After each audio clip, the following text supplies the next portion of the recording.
In the crystalline chambers of the Valyrian High Command, Supreme Commander Axira studied the holographic projection of a seemingly unremarkable blue planet. Her iridescent scales rippled with barely contained disdain as she reviewed the preliminary survey data. The planet, designated Sol 3 by their scout ships, possessed a dominant species that had barely managed to escape their own atmosphere. Primitive tool users, she declared, her voice carrying the weight of 10,000 years of spacefaring civilization. The assembled admirals of the Valyrian fleet, their metallic armor gleaming under the chamber's bioluminescent lighting, nodded in agreement. They still burn fossil fuels for energy. Their weapons rely on chemical propulsion. They wage wars among themselves over arbitrary territorial boundaries. Admiral Vex, his age evident in the deep azure of his scales, leaned forward. Perhaps they might serve as adequate labor stock. Their planet's resources could benefit the Empire. Axira's facial tendrils curled in amusement. They haven't even achieved unified planetary governance. This will be the simplest acquisition in our history. She gestured to the tactical display, where thousands of Valyrian warships waited in the void beyond Saturn's orbit. Send in the first wave. Standard subjugation protocols. No one in that chamber could have predicted how drastically they had miscalculated. The first Valyrian ships entered Earth's atmosphere on a quiet Tuesday afternoon. They emerged from their stealth fields above major population centers, their crystalline hulls refracting sunlight in dazzling displays. The Valyrians expected panic, chaos, and immediate submission. Instead, they encountered something entirely different. Within minutes of their appearance, human military installations worldwide had already begun coordinating responses. The Valyrians watched in confusion as their supposedly foolproof communication jamming had little effect on Earth's decentralized command structure. Primitive radio waves, hardened fiber optic networks, and even paper-based backup systems kept humanity's defense forces operating. Captain Sarah Chen of the United States Air Force was among the first to engage the alien vessels. Her obsolete F-35 should have been easy prey for the Valyrian interceptors. But as their energy weapons lanced through the sky, they discovered something unexpected. Humans had been preparing for this moment for generations. Bogies don't follow standard flight patterns. Chen reported calmly as she executed a maneuver that should have torn her aircraft apart. They're predictable, too reliant on their tech. Sierra Squad, engage according to Pattern Delta. The Valyrian pilots, accustomed to the automated precision of their neural-linked ships, found themselves outmaneuvered by human pilots who flew on instinct and experience. Their energy shields, designed to deflect plasma weapons and particle beams, proved surprisingly vulnerable to kinetic weapons, simple missiles and bullets that the Valyrians had dismissed as primitive centuries ago. In New Delhi, Professor Arjun Kapoor watched the battle unfold through his laboratory's instruments. His team had been studying quantum entanglement for years, and now their research was proving invaluable. Their ships use quantum-locked navigation, he announced to the military liaison. That's why they move so predictably. They can't handle uncertainty in their calculations. Across the globe, humanity's greatest strength began to shine. Adaptation. While the Valyrians expected to face a disorganized, primitive species, they instead encountered a civilization that had spent its entire history learning to overcome seemingly impossible odds. In orbit, Admiral Vex watched with growing concern as the first wave of ships reported unexpected casualties. Impossible, he muttered, watching another crystalline warship succumb to what his sensors insisted were primitive weapons. They're using their technological limitations as advantages. Back in the High Command Chamber, Supreme Commander Axira's confidence began to waver. The holographic displays showed something unprecedented. Their forces were being pushed back, not by superior technology, but by the sheer unpredictability and resourcefulness of their opponents. These humans, she observed, her voice carrying a new note of respect, they don't fight like any species we've encountered. They improvise.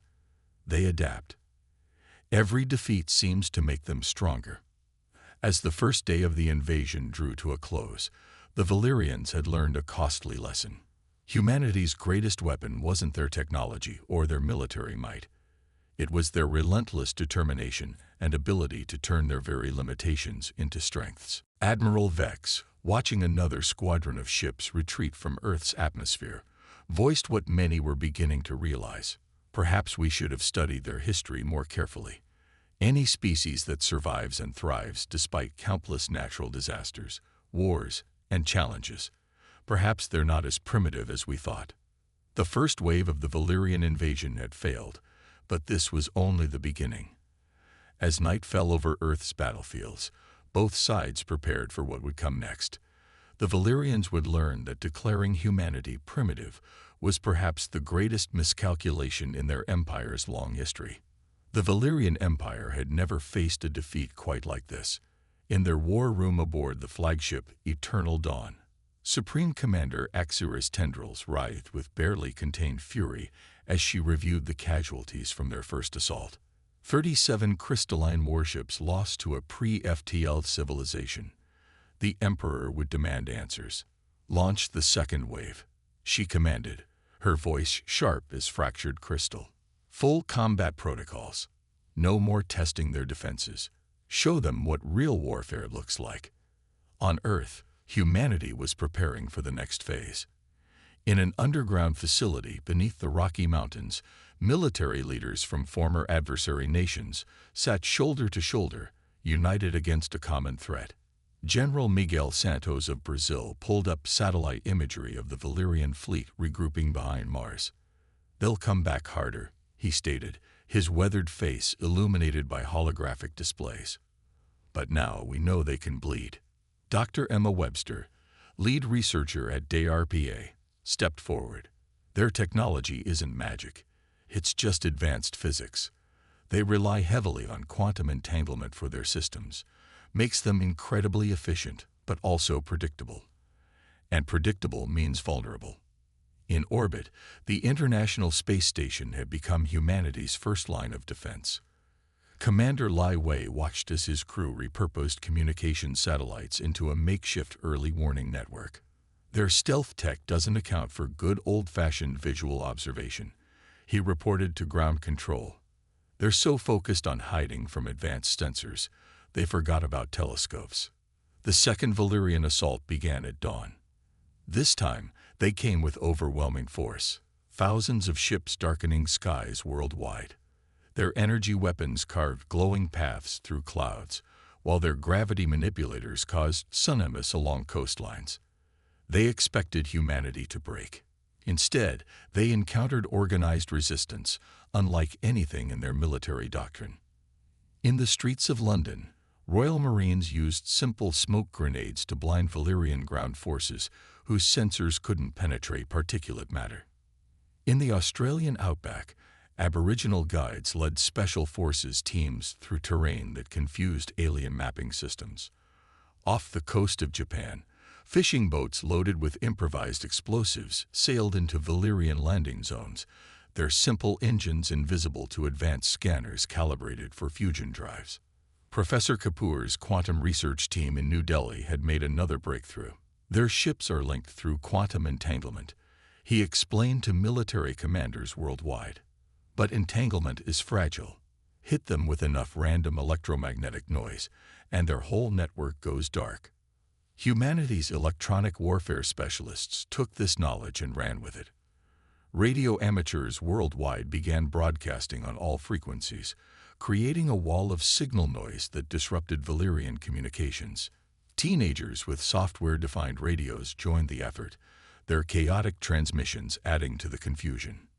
In orbit, Admiral Vex watched in growing horror as his coordinated assault dissolved into chaos. "Impossible," he muttered as another squadron lost formation. "Their primitive broadcasts shouldn't affect our quantum networks." But they did, because the Valyrians had never considered defending against such obsolete technology. The turning point came during the Battle of the Sahara. Valyrian ground forces, pushing toward vital infrastructure in Egypt, found themselves fighting an enemy they couldn't see. Bedouin warriors, using generations-old desert survival techniques, led modern military forces in hit-and-run attacks. Solar-powered drones, too simple for Valyrian electronic warfare to detect, provided targeting data for conventional artillery. Supreme Commander Axura received the casualty reports with increasing disbelief. Her forces were losing ground everywhere. Human armies fought with a mix of ultra-modern weapons and ancient tactics that defied Valyrian military algorithms. When her ships jammed advanced communications, humans used signal flags and motorcycle couriers. When her forces deployed electronic countermeasures, humans responded with mechanical computers that couldn't be hacked. "They're not fighting the way a civilized species should," she complained to her staff. "There's no logic to their tactics, no pattern to predict."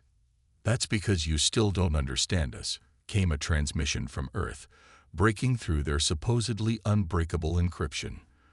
The voice belonged to General Santos. "We don't fight to follow rules or patterns. We fight to win." As the second wave of the Valyrian assault faltered, humanity pressed its advantage. Captured alien technology was already being studied in labs worldwide, with engineers and scientists working around the clock to understand and adapt it. But more importantly, humans were learning that their greatest strength lay not in matching Valyrian technology, but in finding ways to make it irrelevant. Admiral Vex, watching another carefully planned assault crumble against seemingly primitive defenses, finally understood. "They're not primitive," he reported to High Command. "There's something far more dangerous. They're innovative." The second day of war was ending, and the mighty Valyrian Empire had learned another costly lesson. Technology alone did not determine the outcome of battles. As their forces retreated once again to regroup, they faced an uncomfortable truth. They had awakened something they didn't understand, and now they would face the consequences. The underground research facility beneath MIT buzzed with activity as Dr. Maya Patel held up a crystalline shard from a downed Valyrian ship. 3 days of continuous work had finally yielded results that made her hands tremble with excitement. "Their entire technology is based on crystalline computing," she announced to the assembled team of international scientists. "But here's the beautiful part. They're using the same basic quantum principles we've been researching for decades. They just took a different evolutionary path." In orbit, the Valyrian fleet regrouped, their numbers diminished but pride still intact. Supreme Commander Axura had called for their most devastating weapons, planet crackers designed to shatter continental plates. "Let them adapt to this," she snarled, her scales darkening with rage. But humanity had been busy during the brief respite. In laboratories worldwide, scientists have been working frantically to understand and repurpose captured Valyrian technology. What the aliens didn't realize was that humans had already theorized most of their technological principles. They had simply approached them differently. Dr. Patel's team made the first breakthrough. Their crystalline computing relies on perfect lattice structures, she explained to military leaders worldwide. But introduce even slight impurities, and the whole system destabilizes. We don't need to match their technology. We just need to disrupt it. In a secret facility in the Ural Mountains, Russian quantum physicists worked alongside American engineers to develop what they called lattice disruptors. Crude but effective devices that could shatter the delicate crystalline structures of Valyrian ships. The weapons weren't elegant, but they worked. When the Valyrians launched their third assault, targeting Earth's largest cities with their planet crackers, they encountered something unprecedented. Their ships' crystalline cores began failing, their perfect structures corrupted by targeted quantum interference. Human scientists had turned their own technology against them. Impossible. Admiral Vex shouted as his flagship systems began to crystallize irregularly. They couldn't have mastered quantum manipulation so quickly. But they had, just not in the way the Valyrians expected. While the aliens had pursued perfect crystalline structures, humans had spent years studying imperfections and chaos. This understanding now proved devastating against the Valyrians' over-engineered systems. The battle reached its crescendo over the skies of Beijing. As Valyrian ships moved into position to deploy their planet Cracker, a combined force of Chinese, Japanese, and Korean fighters launched a coordinated attack. But instead of conventional weapons, they carried Dr. Patel's disruptors. The result was spectacular. The massive Valyrian vessels, their crystalline hulls glowing with power, began to fracture. The perfectly ordered lattices that made their technology possible became their greatest weakness. Ships began falling from the sky, their cores shattered by weapons that the Valyrians had considered theoretically impossible. In her command chamber, Supreme Commander Axura watched in horror as her mighty fleet was undone not by superior technology, but by humans' understanding of imperfection. How? She demanded. How could they turn our own principles against us so quickly? The answer came from an unexpected source. Professor Kapoor, speaking from his lab in New Delhi, had managed to hack into their communication systems using repurposed Valyrian tech. Because, his voice echoed through their ships, we never assumed perfection was the only path to advancement. We learned to work with chaos, not against it. The tide of battle shifted dramatically. Human forces, now armed with crude but effective countermeasures, began pushing the Valyrian fleet back. Ships that had survived centuries of combat fell to weapons hastily assembled in Earth's laboratories. The mighty Empire's technology, evolved over millennia, proved vulnerable to human ingenuity developed in days. Admiral Vex, watching another squadron disintegrate under human attack, made an unprecedented decision. All ships, emergency withdrawal, he ordered. We need to reassess everything we thought we knew about this species. As the Valyrian fleet retreated beyond Mars' orbit, humanity celebrated its first major victory. But in labs and military installations worldwide, work continued. Scientists and engineers knew this was just the beginning. They had proven they could hurt the Valyrians. Now they needed to prepare for what would come next. Dr. Patel, studying the growing collection of captured Valyrian technology, smiled grimly. They thought their technology was perfect, she told her team. But they never understood that perfection can be a weakness. Evolution favors adaptability over perfection, and we're about to show them just how adaptable humanity can be. The third phase of the war had ended with humanity not just surviving, but beginning to turn the tables. The Valyrian Empire, for the first time in its history, faced an enemy that could not only resist their technology, but adapt and use it against them. As their ships disappeared into deep space, one thing became clear. The next phase of this conflict would be unlike anything either species had experienced before. The captured Valyrian cruiser hung in Earth's orbit like a twisted crystal sculpture, its once perfect lattice structure now repurposed by human engineers. Inside, Dr. Emma Webster ran her hand along the modified control interfaces, a hybrid of Valyrian crystal tech and human intuitive design. "We're ready," she announced to the international crew aboard what they had nicknamed Phoenix 1.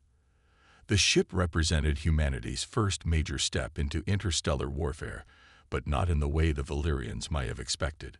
While the alien empire regrouped in their home system, humanity had been busy. Rather than trying to perfectly replicate Valyrian technology, Earth's scientists and engineers had taken a different approach. They merged their own innovations with captured alien tech, creating something entirely new. In the depths of the Marianas Trench, a secret facility housed humanity's newest weapon.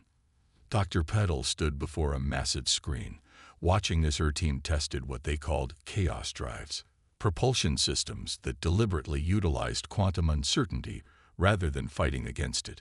The Valyrians built their empire on precision, she explained to visiting military officials. We'll show them the power of controlled chaos.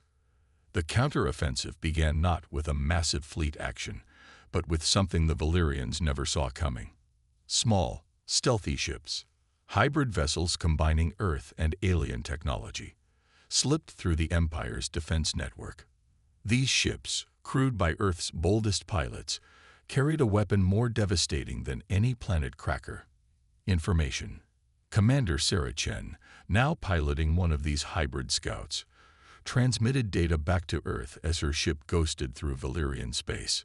Their entire society is built on the same principles as their technology, she reported. Rigid hierarchies, perfect order, absolute control. And just like their crystal ships, it's vulnerable to disruption. Humanity's attack came on multiple fronts. While hybrid warships engaged Valyrian patrols with unpredictable battle tactics, Earth's hackers, armed with their understanding of quantum computing's vulnerabilities, began targeting the Empire's information networks. They didn't try to destroy them, but instead introduced small imperfections, tiny errors that grew into system-wide chaos. In the Valyrian capital, Supreme Commander Axira watched in horror as reports flooded in. Colony worlds were declaring independence, inspired by human broadcasts about freedom and self-determination. Military units were breaking formation, their perfectly coordinated tactics disrupted by human electronic warfare. They're not just fighting our ships, Admiral Vex realized, his scales pale with shock. They're attacking the very foundation of our society. The humans had discovered something fundamental about their adversaries. The Valyrian Empire's greatest strength, its perfect order, was also its greatest weakness. Like their crystalline technology, their entire civilization was vulnerable to cascading disruptions. Phoenix One led the first major assault on a Valyrian military base. As defensive ships moved to intercept, they encountered warfare unlike anything in their tactical databases. Human pilots, flying hybrid ships that combined Valyrian crystal tech with Earth's primitive mechanical systems, fought with a combination of high technology and gut instinct that the Empire's predictive algorithms couldn't handle. Target their command and control nodes, Dr. Webster advised from her position aboard Phoenix One. Their hierarchical structure can't adapt quickly enough to decentralized attacks. The battle that followed would be studied by both species for generations to come. Human ships, seemingly inferior in every way, danced through Valyrian formation with impossible maneuvers. When the Empire's ships tried to predict their movements, they found themselves targeting ghosts, while the real attacks came from unexpected vectors. But the true victory wasn't in destroyed ships or captured bases. It was in what happened afterward. Throughout Valyrian space, subject species, and even their own colonies began questioning the Empire's supposed superiority. If humans, relegated to a single planet and considered primitive, could challenge them so effectively, what did that say about the Empire's fundamental beliefs?